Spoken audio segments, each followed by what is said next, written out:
BNN baru saja membongkar laboratorium narkoba milik sindikat Rusia di Bali. Yang bikin merinding, tempat produksinya bukan di gudang rahasia atau hutan terpencil, tapi di kamar mandi sebuah villa mewah.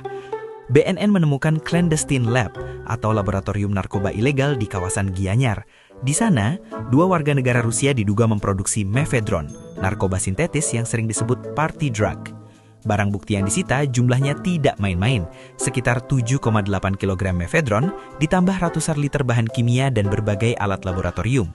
Yang lebih gila lagi, mereka mengubah kamar mandi villa menjadi lab kimia lengkap.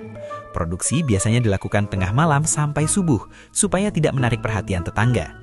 2 orang yang ditangkap adalah Sergei Tras dan Natalia Tomberg.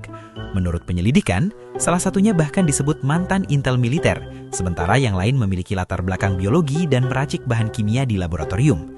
Bahan baku narkoba ini juga tidak datang dari dalam negeri. Sebagian dikirim dari luar negeri dengan label paket palsu, lalu diracik kembali di Bali. Artinya, Bali bukan cuma jadi target pasar narkoba, tapi sudah mulai dijadikan tempat produksi. Berkat penyelidikan BNN, laboratorium narkoba ini akhirnya berhasil dibongkar.